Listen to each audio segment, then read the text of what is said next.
Welcome to my channel. Today, I'll be coaching you on how to fill out the application for employment authorization, which is Form I-765, expires on May 31st, 2020.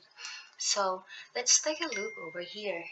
This part, we are not going to fill out this part because this part is for USCIS use only. Since we are not going to fill out this part, we are going to start from here.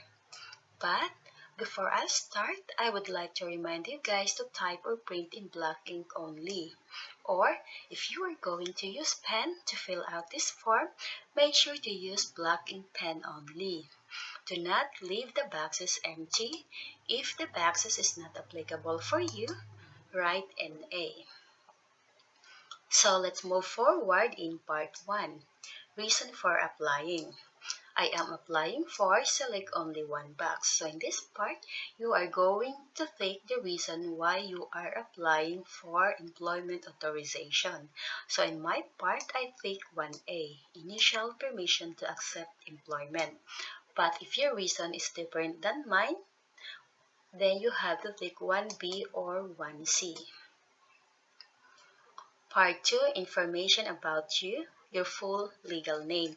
So in this part, you are going to write down your married name. So in my part, my last name is Smith, my first name is Jane, my middle name is Cruz. Other names used. Provide all other names you have ever used, including aliases, maiden name, and nicknames. So in this part, you are going to provide all the names that you have ever used since birth. So in my part, I used only one name since birth, and that was my single name. So my last name is Cruz, my first name is Jane, my middle name is De La Cruz. If you have more than 2 names, then you have to write down that information in this space provided. Or if you have more than 3 names, then you have to use the part 6, additional information. Your US mailing address and care of name. So I write my name here so that when the USCIS send me the mail, they are going to address that mail in my name.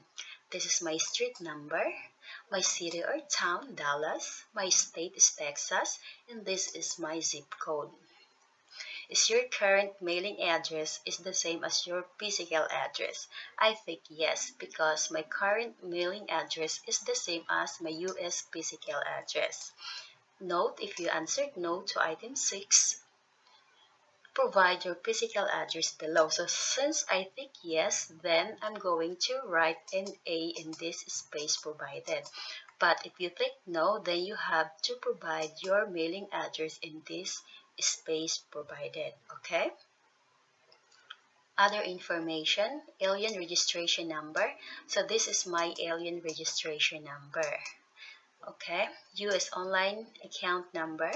So I don't have a US online account number, so I write NA. But if you have a US online account number, then you have to write down that information in this space provided. Gender, my gender is female. Marital status, my marital status is married. Have you previously filed Form I-765? So in my part, I think no because I did not apply the Form I-765 before. But if you did, then you have to think yes. Has the Social Security Administration or SSA ever officially issued a Social Security card to you? So since I already have a Social Security number and a card, then I think yes. But if you did not apply or if you did not apply a US Social Security number yet, then you have to think no, okay? Note, if you answered no to item 13A, skip to item 14. If you answered yes to item 13A, provide the information requested in item 13B. So since I think yes, then I'm going to provide the information in 13B. So this is 13B. Provide your social security number. So this is my social security number. And if I take no to item 13, skip item 14. So since I tick yes to item 14, then I have to fill out the 14.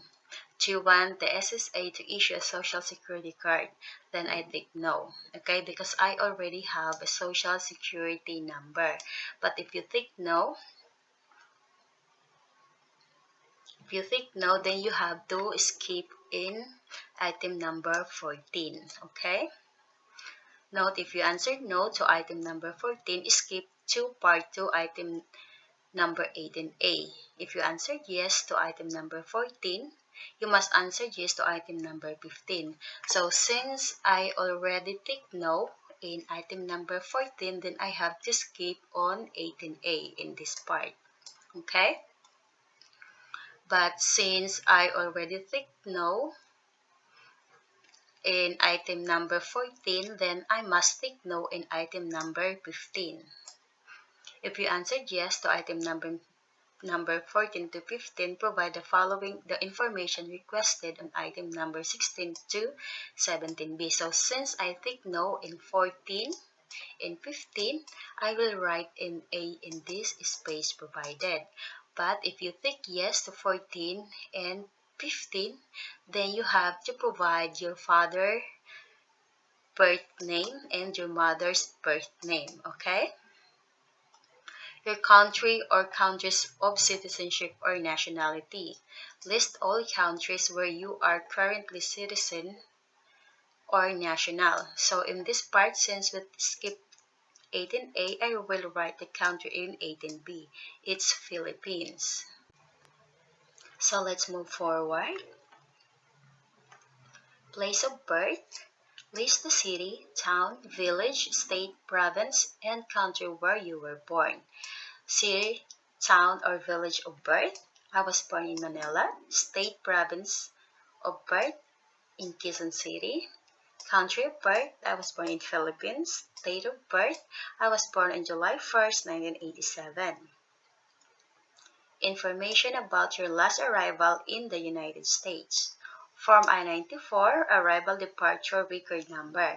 So this is my Form I-94 Arrival Departure Record Number. Your passport number of your most recently issued passport. So this is my passport number. Travel document number. I don't have a travel document number aside from my passport with my visa stamp. Country that issued your passport or travel document. So the country that issued my passport is Philippines. Expiration date of your passport or travel document. So this is the expiration date of my passport. Date of your last arrival into the United States on or about. I arrived on August 16, 2019. Place of your last arrival into the United States. I arrived in Dallas. Immigration status at your last arrival. For example, V2, visitor, F1 student, or new status. So when I last arrived in the United States, my immigration status is fiancé visa. Your current immigration status or category, for example, B2 visitor, F1 student, parole, deferred action, or no status category. So in my part, I came here through fiancé visa category. Student and exchange visitor information system. So I don't have this information, so I write in A because I came here through K1 visa.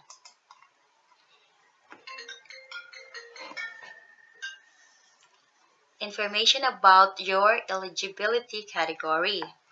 Number 27, eligibility category refer to the who may file form I-765 section of the form I-765. Instruction to determine the appropriate eligibility category for this application. So in this part, we are going to check the form for instruction, for form I-765 instruction. So in this part, we are in this category, adjustment of status categories. So adjustment applicant under section 245C9, okay? File form I-765 together with the form I I-485 application to register permanent residence or adjust status, or if filing separately, submit a copy of your Form I-485 receipt notice or other evidence that your Form I-485 is pending. So in this part, we are going to write the C9 because our Form I-485, we are applying that together with the Form I-765. So our filing category is C9, okay? We are going to skip in this, so we are going to write an A because this part is not applicable for us to 31B. So do not write or tick these boxes in 31B. Write NA in 31A, write NA in 29, write NA in 28C, NA in 28B, and A in 28A. So let's move forward in part 3. Applicant statement, contact information, declaration, certification, and signature. Applicant statement. So in this part, you are going to tick the box that is applicable for you. So in my part, I tick A. I can read and understand English, and I have read and understand every question and instruction on this application and my answer to every question. Since I am the one who fill out this form, so I tick A. But if you have an interpreter, then your interpreter must tick 1B.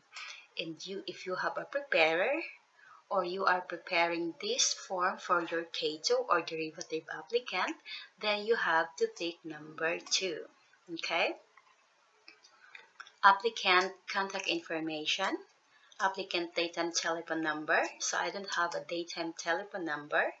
Applicant mobile telephone number. So this is my mobile number. Applicant email address. This is my email address. And number 6, we are not going to take of this back because we are not from Salvador or Guatemala, or we are not a Salvadorian or Guatemalan. So leave it blank here. Applicant declaration and certification. So in this part, you are declaring that all the form that you have submitted, including with this form I-765, or all the documents that you have submitted are original and not purged. Okay, you are giving the USCIS an authorization to contain all the information that you have submitted in USCIS. Your applicant's signature. So after you sign, you have to write the date of signature in this space provided. Part 4, interpreter contact information, certification, and signature. So in my part, since I don't have an interpreter, since I am the one who fill out this form, then I write an A. But if you have an interpreter, then you have to write down your interpreter information in this space provided. This is your interpreter information, your interpreter telephone number and email, your interpreter signature and certification. In this part, you are going to write down the language that your interpreter uses to translate all these application. Okay, interpreter signature, and then the date when your interpreter signed this form. Part 5, contact information, declaration, and signature of the person preparing this application, if other than the applicant. So as I have said, I don't have a preparer or interpreter, so I write an A. But if you are preparing this form for your derivative or for your K2, or someone prepared this form for you, then you have to write down your preparer full name and information in this space provided. And then your preparer statement, If your preparer is not an attorney or accredited representative, then the preparer must take 7A. If your preparer is an attorney or accredited representative, then the preparer must take 7B. Preparer certification, your preparer's signature, and under is your preparer date of signature when the preparer signed this form. You have to write down the date when the preparer signed this form. Part 6, additional information. So in this part, you are going to write down the additional information that cannot fit in the other pages in this form. Okay? Thank you for watching, and please subscribe to my channel for more video tutorial, and get blessed and good luck with your application.